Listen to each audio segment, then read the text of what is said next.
District ya Kikuube hireza certificate hamwe n'ebikwato by'obuhingi abahingi 24 hamwe n'ebigombe 5 by'abahingi okurugwa mu magomborero 5 hamwe na town council 2 abasingiro mu bigombe by'abahingi ni Kyangwari Dairy Farmers Cooperative Society Limited etungiro bucweka 92 harigana ekuratirwe kigombe cya Wamba bya Community Development Cooperative Society Limited ekitungiro bucweka 59 harigana hamwe na Kyangwari Farmers Organization ekitungiro bucweka 6 aharigana ebindi bigombe ni Kakoge Buhimba Livestock Investors Group ekihireyo makso bucweka 50 harigana hamwe n'abanyankore kweterana association. We also looked at how you manage the health of the animals. We also looked at the type of housing you use and even the breeds. And yes, we also found that some of the farmers are indeed using improved breeds, and I think that is also it's a good indicator that the productivity of our animals will improve. We need to concentrate on individual enterprises. Let's have people excelling in individual enterprises. Like if somebody is doing piggery, let somebody compete along that line of piggery. Not so. If it is dairy, let him compete along the line of dairy. So that this one will help us to stimulate production and productivity.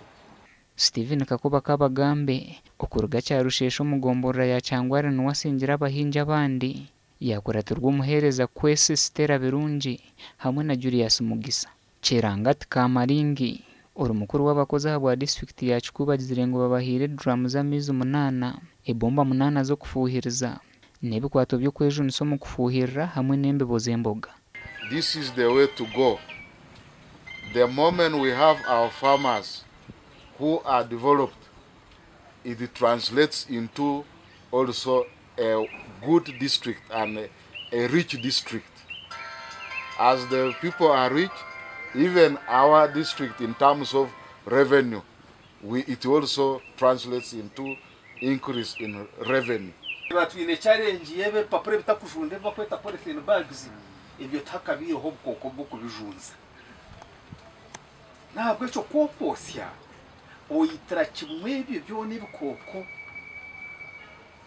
useful bacteria, useful microorganisms, rhizobia ebiryo mu rugando rw'ebihimba, urukuteke by'umu mwitaka oshisira cyaro azoce bohereze kosya hiza kasanga yenjura no mutunga gukumba kasiya mutofa ubyohereza kuri yo muri Misiri batandika kutuguze bijuma kandi ubwe turo munsi kanana. Peter Banururu chairman wa district ya Kikuube ashabira abantu obutaranzya munonga hamajuta bakebwe by'obuhingi. Gas has a time frame. The oil has a time frame. In about 20 years, the oil and gas we are talking about, that we are hyping about, will be no more. But then, what will happen to our agriculture? And indeed, we wouldn't want to see our communities, our people in Kikuube, diverting away. Let's work hand in hand. We move with the oil and gas, but at the same time moving with the agriculture. Ebiconco bihirwa yo kurugerera hacetengo ecyabura umuhingi gashakwa n'wagaba Ambrose Katoto.